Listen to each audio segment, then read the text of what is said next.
So this is just to go over the solutions to the problems that y'all were working on the other day. So in the first question right here, it says which of these reactions proceeds by a free radical mechanism. All right, and free radical mechanism is a very important term because that's the one where you're taking a halogen, an elemental halogen, you're treating it with UV light, and that's going to end up putting a halogen onto an alkane. All right, so we need to look for a reaction that has an elemental halogen. All right, so let's take a look through these. Okay, so this is an element, this elemental chlorine. That's not good. This has a halogen, but it's not elemental halogen. That would be hydrobromic acid. Here we also have elemental chlorine. All right. So the question is, which one of these would be more likely? Well, we know that the free radical mechanism works with alkanes. All right. So we want to find the one, that has an alkane. All right. And so this is ethane right here, which is an alkane. It's just a 2-carbon alkane. You can tell that it's an alkane because if you draw the structure of this, you'll notice that it would be all single bonds. All right. So when that happens, you would end up putting a chlorine onto one of those. You would end up substituting one of the hydrogens for a chlorine, and you would make HCl as a byproduct. Okay. So in the next question suggests 2 different ways to make chloroethane. All right. Well, one way would be to start with an alkene. All right, and we know that one of the reactions that an alkene will undergo is addition of an acid. All right, so if we reacted that with hydrochloric acid, we would end up getting the addition of HCl. All right, so notice we've got 2 hydrogens here. We now have 3 hydrogens, so the hydrogen has been added to this carbon, and the chlorine, has been added to the other carbon. All right, notice that in an addition reaction, you go from having a double bond to a single bond here. And the reason is that that's needed to accommodate all of the elements and all of the electrons that are in this particular compound right here. All right, another way would be just like the type of thing that we were doing before, a free radical, actually this would be the exact same reaction as we had right here. Free radical mechanism with elemental chlorine in the presence of UV light. All right, again, the purpose of that UV light is that it makes the chlorine radical, which can then react with one of these hydrogens here. All right, so notice that the products would be exactly the same. All right, so draw any possible reaction between these guys. All right, so if we reacted this alkene, starting with propene, and we reacted it with Br2, notice it doesn't say anything about UV light. All right, so this is just going to be standard addition of bromine or halogen to an alkene. All right, and when that happens, you put 1 bromine on each of those, and you end up losing that double bond because it's an addition reaction. All right, next would be aqueous H2SO4.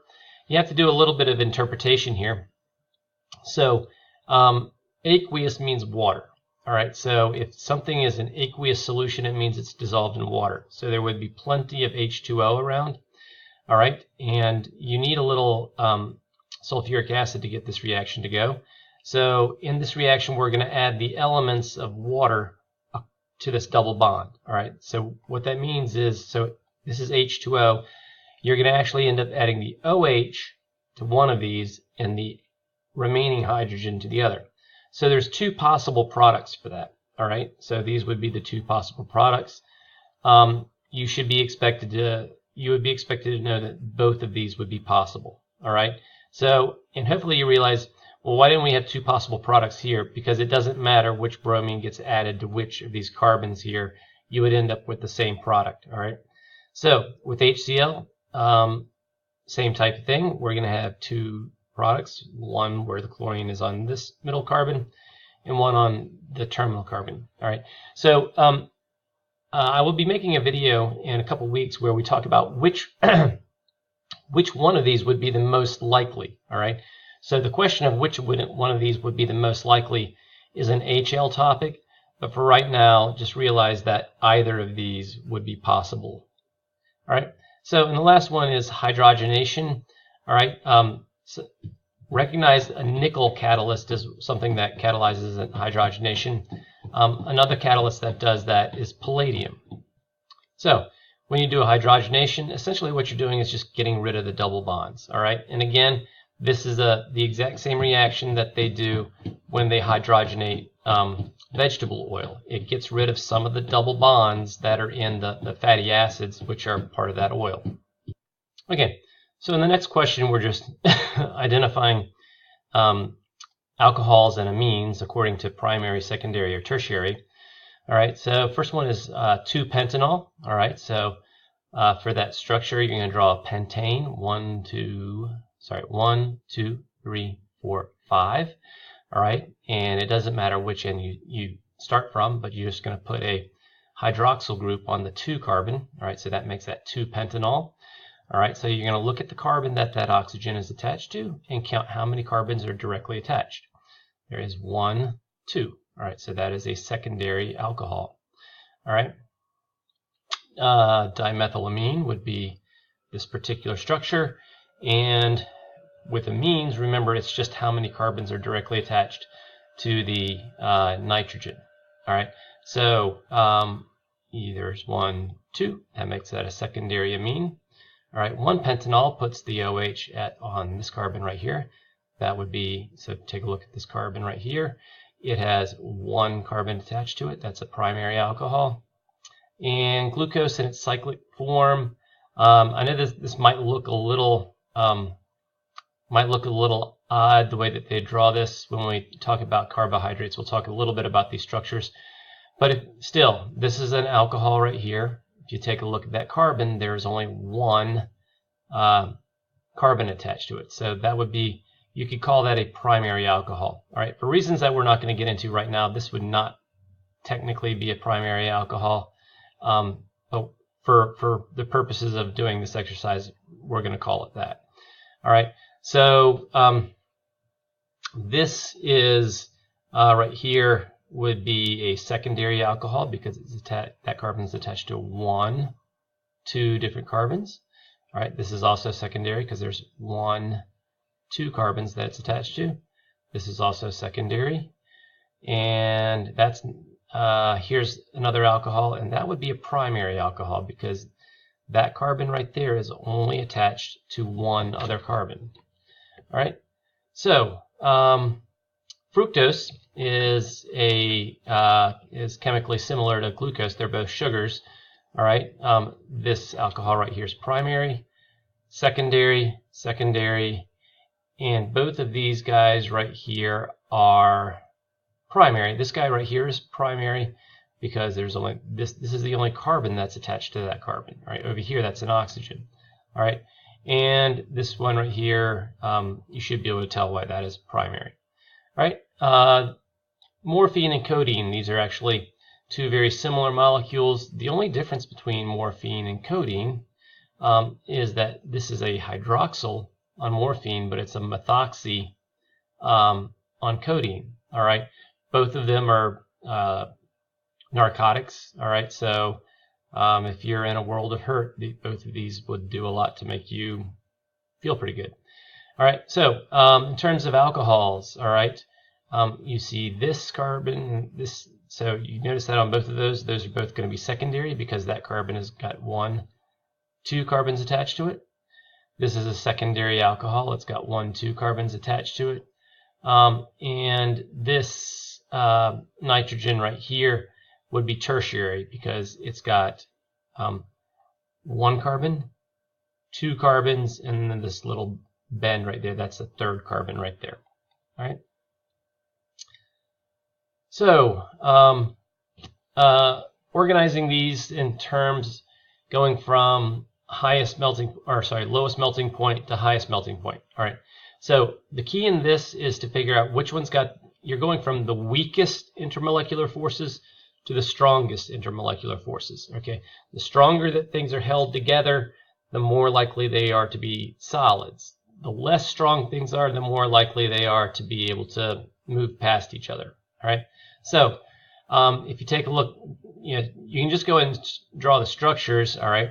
So things that make things really want to stick to each other, the biggest thing that you're going to notice with molecules, other than ionic bonding, and none of these have ionic bonding, would be a very strong hydrogen bonding potential. All right, and propanoic acid is going to have the highest. It's a carboxylic acid.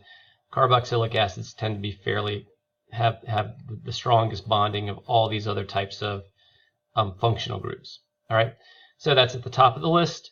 The next one would be propanol. All right, what makes these guys want to stick to each other is that you can have hydrogen bonding. All right, you have hydrogen bonding in propanoic acid, but the hydrogen bonding in alcohols is not going to be quite as strong as you have in, propanoic acid. All right, next one down, propanal. All right, aldehyde. All right, there's no hydrogen bonding possible with an aldehyde, and that's because it doesn't have either an NH, OH, or FH bond. All right, so this oxygen doesn't have a hydrogen directly attached to it in the same way that this does and this does right here. Okay, so the one thing that it does have is it's got this polar bond right here. All right, you could put a delta negative on the oxygen, a delta positive on this carbon, and that's going to create a little bit of stickiness between neighboring molecules. The delta negative end of one oxygen is going to want to stick to have a slight attraction to the delta positive end of this bond right here.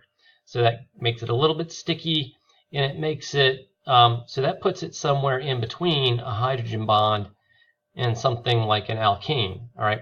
So with an alkane, there are no polar groups on this whatsoever. All right. There's also no hydrogen bonding that are possible here. The only type of forces that these molecules could have with each other is London dispersion forces. All right.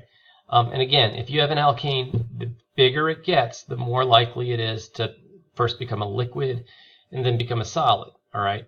And that force that holds the molecules together is that London dispersion forces.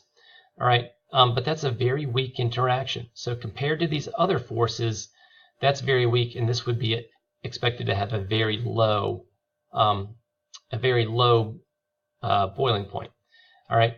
So one thing about this comparison is that you'll notice that I made them all about the same size. All right. And that's because if you want to do apples to apples comparisons, you need to make sure that you have things that are about the same size. For example, if I had an alkane that had about 25 carbons to it, it would not be a fair comparison, because even though it would have a relatively weak type of interaction, if you get it big enough, there are enough of those interactions that it could be stronger than the interaction of this, a relatively smaller number of interactions. All right. So, and if you ever have a question about this on a test, I can guarantee you that they're going to make the comparison between things that are relatively similar in size.